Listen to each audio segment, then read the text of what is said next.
할렐루야. 아멘. 우리 함께 고백하겠습니다. 하나님께서 하십니다. 하나님께서 하십니다. 우리 한 번 더 고백하겠습니다. 기대가 됩니다. 기대가 됩니다. 2022년 우리는 이렇게 고백합니다. 당신이 더 행복했으면 좋겠습니다. 당신이 더 행복했으면 좋겠습니다. 여러분이 어제보다 오늘이 또 오늘보다 내일이 더 행복한 날 되시기를 간절히 축원드립니다. 아멘. 부부나 연인 등 사랑하는 사람들이 서로에게 꼭 한 번은 묻는 질문이 있습니다.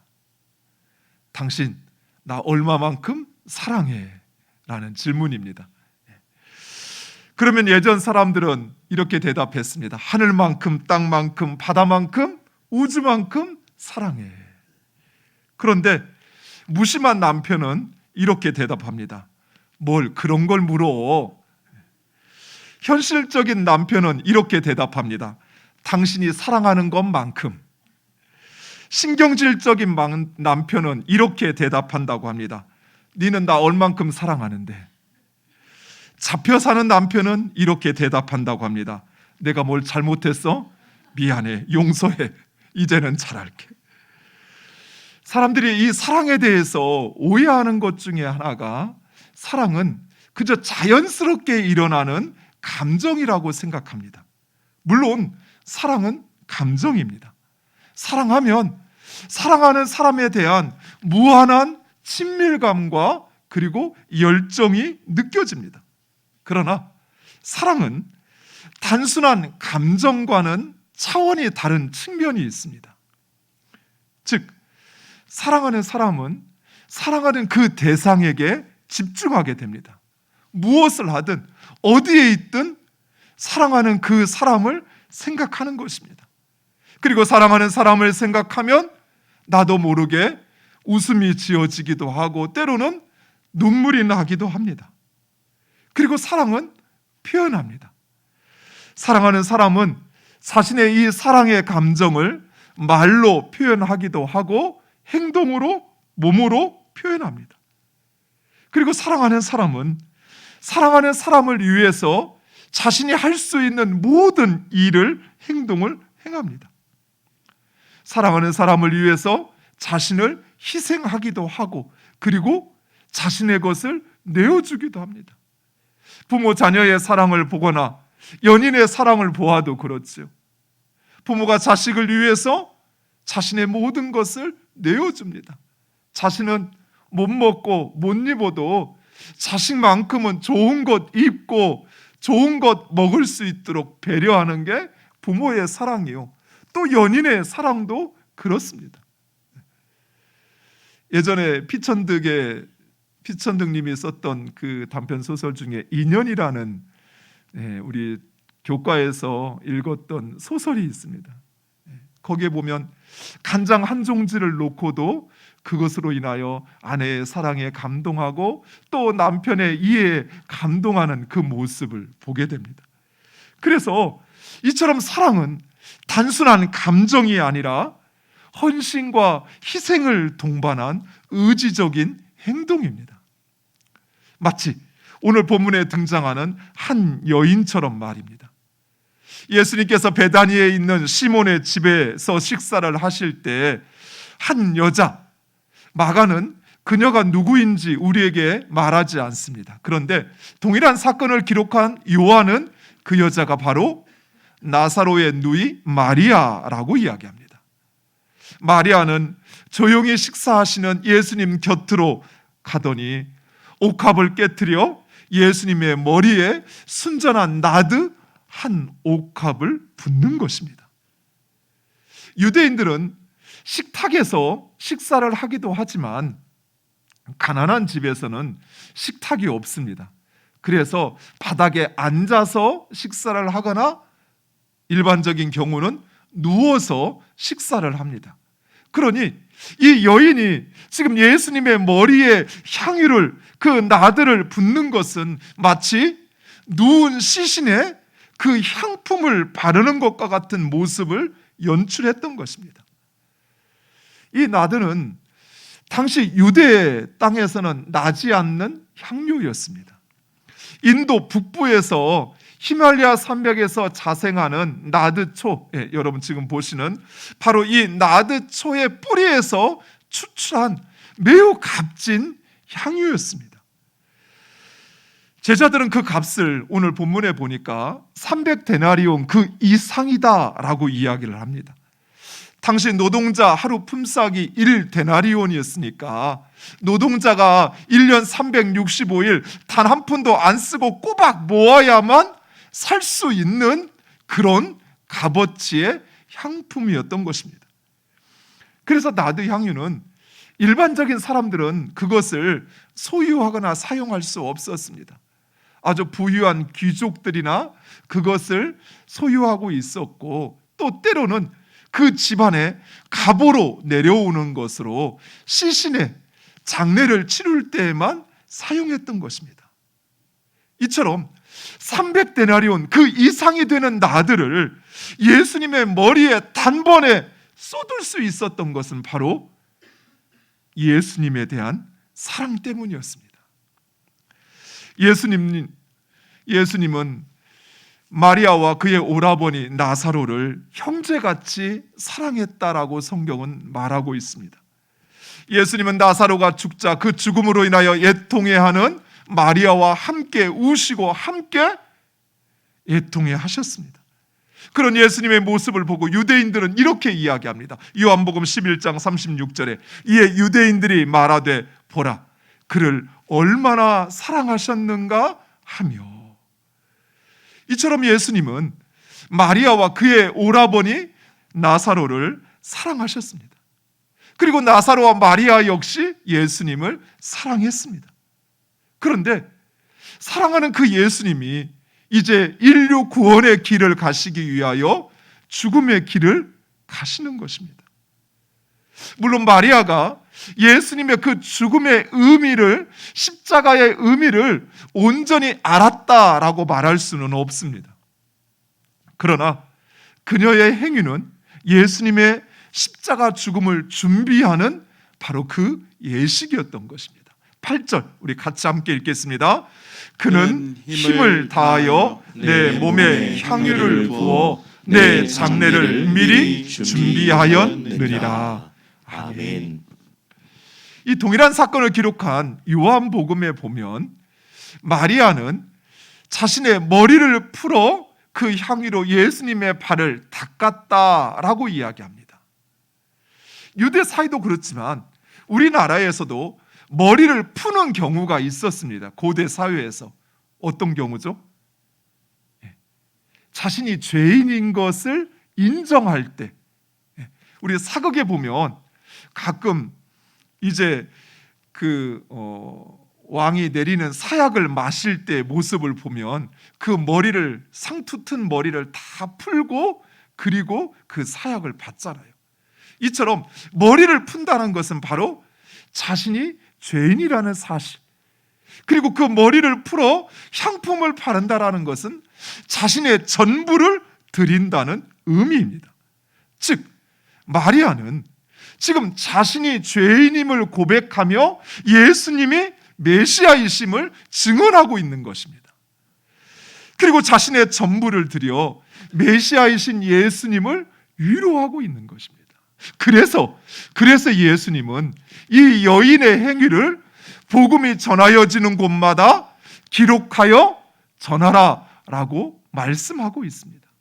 즉 마리아는 예수님에 대한 사랑을 표현함으로써 예수님이 메시아이심을 증언하고 있는 것입니다. 그러나 예수님이 메시아이심을, 그리고 그 예수님의 사랑도, 또 예수님을 향한 사랑도 없는 제자들, 4절 말씀에 보면 어떤 사람들이라고 말하는데, 이 어떤 사람들은 바로 제자들입니다. 그런 제자들이 화를 내면서 어찌하여 이 향유를 허비하는가라고 이야기합니다. 그러면서 마리아를 책망합니다. 또 6절 말씀에 예수님께서 어찌하여 그를 괴롭게 하느냐라고 말씀하시는 것을 보면 제자들은 단순히 한번 에이, 이런 거 하지 마, 이렇게 말했던 것이 아니었어요. 제자들은 마치 미련한 사람을 경멸의 눈으로 바라보는 것처럼 그렇게 그 마리아를 노려보았습니다. 그리고 입으로는 그 마음에 상처되는 말을 마구 쏟아내었던 것입니다. 그럼에도 마리아는 그 행위를 멈추지 않고 오직 예수님께만 집중했습니다. 마리아는 오직 예수님의 그 마음을 살폈고, 그리고 그 예수님께 자신의 전부라 할 수 있는 나드 향유를 부었던 것입니다. 이것이 바로 진정한 사랑입니다. 그러나 그 예수님의 사랑도, 또 예수님을 향한, 예수님을 사랑하지도 않는 제자들, 그들은 이런 마리아의 행위를 이해할 수 없었습니다. 제자들의 눈에 비친 마리아는 그저 어리석고, 그리고 상황 분간할 줄 모르는 그런 분별력 없는 여인이었을 뿐입니다. 그러나 정작 어리석고 분별력 없는 사람은 바로 제자들이었습니다. 여러분, 오헬리의 크리스마스 선물이라는 단편 소설 아마 한 번쯤은 읽어보셨을 것입니다. 이 소설에는 짐과 델리라고 하는 서로를 너무나도 사랑하는 두 부부를 그 내용으로 합니다. 이 두 부부는 너무나도 서로를 사랑했습니다. 그런데 너무나도 가난했습니다. 그런데 이 두 부부에게는 각각 한 가지 보물을 가지고 있었습니다. 남편은 아버지로부터 대대로 물려받은 집안의 가보인 금시계가 있었고, 그리고 이 델리라고 하는 아내에게는 세상 모든 사람들이 부러워하는 금발의 머리를 가지고 있었습니다. 어느 해인가 크리스마스가 되었습니다. 아내는 사랑하는 남편에게 무엇인가라도 해주고 싶었습니다. 그런데 그 아내에게는 고작 $1 87센트밖에 없었어요. 그것은 아무것도 살 수 없었습니다. 결국 그 아내는 자신이 아끼고 모든 사람이 부러워하는 그 금발의 머리를 자르기로 결단을 합니다. 그리고 남편의 그 금시계에 가장 잘 어울리는 금시계줄을 장만하게 됩니다. 그리고는 크리스마스가 되어 남편에게 여보 크리스마스, 메리 크리스마스 하면서 축하합니다, 사랑합니다 하며 그 선물을 꺼내는 것입니다. 그런데 남편도 주머니에서 무엇인가를 꺼내는데 아주 금빛 나는 머리빗 세트를 꺼내는 것이었어요. 남편 역시 그 아내를 사랑해서 아내를 위해서 무엇인가 크리스마스 선물을 준비하고 싶은데 자신에게는 돈이 없었습니다. 그래서 그 집안 대대로 내려오는 금시계를 팔아 아내의 머리에 어울리는 그 머리빗을 준비했던 것입니다. 어떤 사람들은 이렇게 말할 수 있습니다. 아니, 크리스마스 선물이 뭐라고 그렇게 아름답고 소중한 금발의 머리를 잘라야만 했을까? 아니, 크리스마스 선물이 뭐라고 집안 대대로 내려오는 그런 갑오를 팔아 아내의 머리빗을 산다는 게 이해가 되지 않을 수 있습니다. 그러나 사랑의 눈으로 보면 이러한 남편과 아내의 행동이 이해가 되고도 남습니다. 아내는 남편에게 이 세상 그 무엇보다도 소중한 존재였습니다. 남편 역시 아내에게 이 세상 그 무엇을 주고도 살 수 없는 가장 값진 보물이었습니다. 그래서 그 아내의 사랑을 얻기 위하여, 그리고 그 남편의 사랑을 얻기 위하여 자신의 소중한 것을 내어주었던 것이, 자신의 것을 희생하여 남편의 사랑을, 아내의 사랑을 얻었던 것입니다. 이것이 바로 사랑입니다. 사랑하는 성도 여러분, 우리를 향한 하나님의 사랑이 이러합니다. 하나님께서 우리를 얼마나 사랑하시는지 하나님은 자신의 것을 아끼지 않으십니다. 하나님은 우리가 하나님을 알기도 전부터 하나님은 우리를 사랑하셨습니다.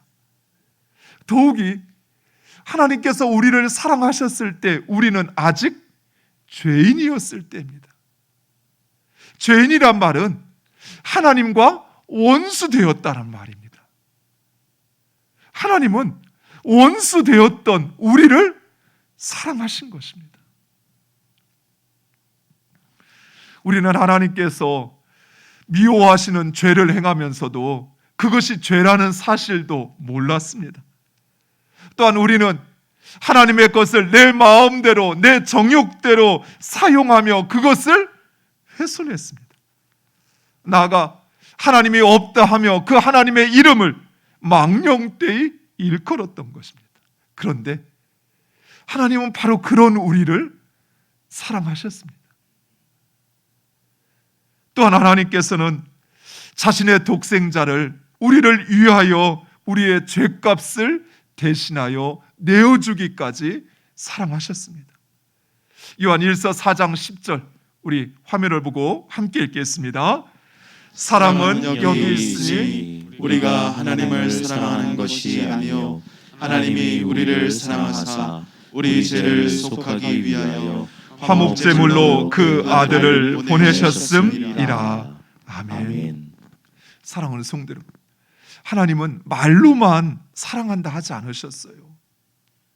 또한 하나님은 내가 사랑하지만 지금은 상황이 안 좋네, 그래서 어쩔 수 없어, 이렇게 변명하거나 그리고 저 자신을 정당하지 않았습니다. 하나님은 우리를 사랑하사 우리 죄를 속하기 위하여 자신의 독생자를 그 희생 제물로 내어주신 것입니다. 세상에 이보다 더 큰 사랑이 어디 있습니까?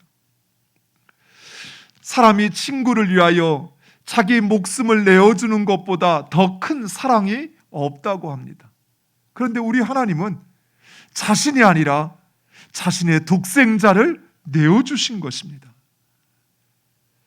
우리의 죄를 대속하기 위하여, 우리를 구원하시기 위하여 자신의 독생자를 제물로 내어주신 것입니다. 그리고 그 하나님은 지금도 여전히 동일하게 우리를 사랑하십니다. 이사야 49장 15절에서 16절 이렇게 말씀합니다. 우리를 향한 하나님의 사랑입니다. 우리 함께 읽겠습니다. 여인이 어찌 그 젖먹는 자식을 잊겠으며 자기 태에서 난 아들을 긍휼히 여기지 않겠느냐. 그들은 혹시 잊을지라도 나는 너를 잊지 아니할 것이라.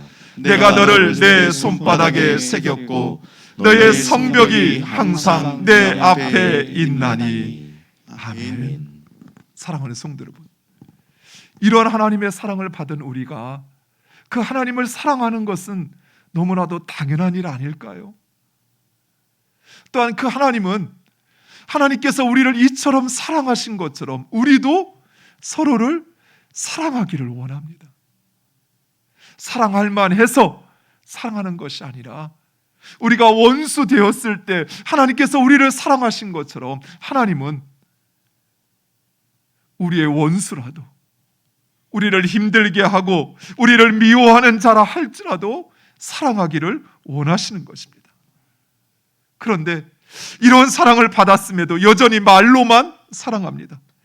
하나님을 사랑한다 하면서 정작 내 욕심과 내 욕망을 사랑합니다. 바로 대제사장과 서기관들이 그랬습니다. 가룟 유다가 그러하였습니다. 대제사장과 서기관들은 하나님을 사랑한다 하면서도 정작 그 하나님의 아들이신 예수님을 죽이려고 하는 것입니다. 14장 1절 이틀이 지나면 유월절과 무교절이라 대제사장들과 서기관들이 예수를 흉계로 잡아 죽일 방도를 구하며. 대제사장과 서기관들이 사랑한 것은 하나님이 아니었습니다. 그들은 그들의 지위와 그들의 욕망을 사랑했던 것입니다. 가룟 유다 역시 마찬가지입니다. 가룟 유다가 사랑한 것은 예수님이 아니었습니다. 돈이었습니다. 사랑하는 성도 여러분, 하나님을 사랑하십니까? 진정 우리를 향한 하나님의 사랑이 어떠한지 알고 그 하나님을 사랑한다면 예수님의 죽음을 준비했던 마리아처럼 여러분의 마음을 오직 하나님께 집중하시기 바랍니다. 오직 하나님께 집중하시기 바랍니다. 세상 사람들이 무엇라 하든 우리를 사랑하시는 하나님만 바라보시기 바랍니다. 바람이 불어도 눈 몰아쳐도 폭풍이 몰아쳐도 하나님만 바라보시기 바랍니다. 그리고 그 하나님이 함께하는 자리, 그곳을 찾으시기 바랍니다. 성공의 자리, 즐거움의 자리, 인정받는 자리도 중요합니다. 그러나 진정 우리가 하나님의 사랑을 알고 그 하나님을 사랑한다면 하나님을 예배하는 자리, 기도하는 자리, 그 하나님을 위하여 섬기고 희생하는 자리를 찾으시기 바랍니다. 무엇보다도 그 하나님을 향한 우리의 사랑을 행동으로 표현하시기 바랍니다. 사랑은 사랑하는 사람의 마음을 얻기 위하여 무엇이든 합니다.